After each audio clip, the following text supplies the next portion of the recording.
இயக்குனர் சரண் ஒரு இந்திய திரைப்பட இயக்குனர் மற்றும் திரைக்கதை எழுத்தாளர். இவர் முக்கியமாக தமிழ் சினிமாவில் தீவிரமாக ஈடுபட்டுள்ளார். இவர் ஒரு காலத்தில் கே. பாலச்சந்தரின் உதவியாளராக இருந்துள்ளார். அவருக்கு ஜெமினி புரொடக்ஷன் என்ற தயாரிப்பு நிறுவனமும் உள்ளது. இவர் இயற்பெயர் கே.வி. சரவணன். இவர் பிறந்த இடம் கோயம்புத்தூர். இவர் செய்யும் தொழில் திரைப்பட இயக்குனர், திரைக்கதை எழுத்தாளர்.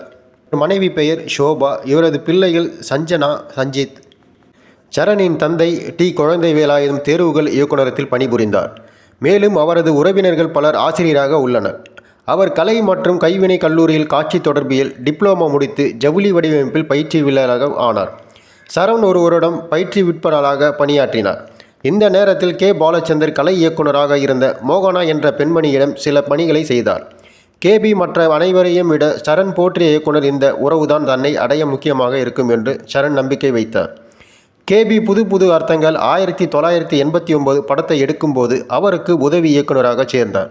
அப்போது சரண் ஆனந்த விகடனில் கார்ட்டூன் டிசைனராக இருந்தார். அதிகாலை 2 மணிக்கு இந்த வேலையை செய்துவிட்டு சிறிது நேரம் தூங்கிவிட்டு காலை 7 மணிக்கு கே.பி.யுடன் வேலைக்கு திரும்புவார்.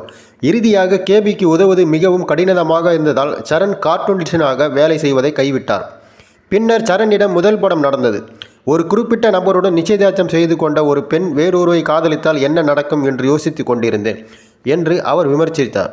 இதுவே அவரது முதல் படமான காதல் மன்னன் 1998க்கான கதைக்களத்தின் அடிப்படையாக அமைந்தது. இந்த படத்தில் மூத்த இசையமைப்பாளர் M.S. விஸ்வநாதன் துணை வேடத்தில் நடிக்க அறிமுகமானார். அதே நேரத்தில் அஸ்ஸாமை சேர்ந்த முன்னணி நடிகை மனு மற்றும் இசையமைப்பாளர் பரத்வாஜ் ஆகியோர் அறிமுகமானார்கள். படத்தின் ஒளிப்பதிவு வெளியீட்டிற்கு முன்பே பாராட்டை பெற்றது. விஸ்வநாதன் ஆரம்பத்தில் அணுகுமுறையை நிராகரித்தார். ஆனால் நடிகர் விவேக் பின்னர் அவரை படத்தில் பங்கேற்க வற்புறுத்தினார். இந்த படம் விமர்சகரிடமிருந்து நேர்மறையான விமர்சனங்களை பெற்றது. ஓர் விமர்சகர் தடை செய்யப்பட்ட விஷயத்தை கையாண்டதற்காக படத்தை பாராட்டினார் அஜித்குமார். மீண்டும் தனது சிறந்த நிலைக்கு திரும்பியுள்ளார் என்று விமர்சகர் கூறியுள்ளார்.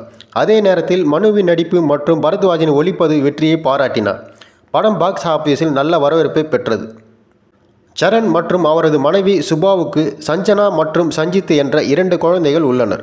அவரது நம்பி கே.வி. குகன் தமிழ் திரைப்படத்துறையில் ஒளிப்பதிவாளராக பணியாற்றுகிறார். சரண் இயக்கிய திரைப்படங்களில் பல படங்களில் சில படங்கள் காதல் மன்னன், அமர்கலம், பார்த்தேன் ரசித்தேன், ஜெமினி, ஜே. வசூல் ராஜா, MBS, அட்டகாசம், இதய திருடன் மற்றும் பல திரைப்படங்களை இயக்கியுள்ளார்.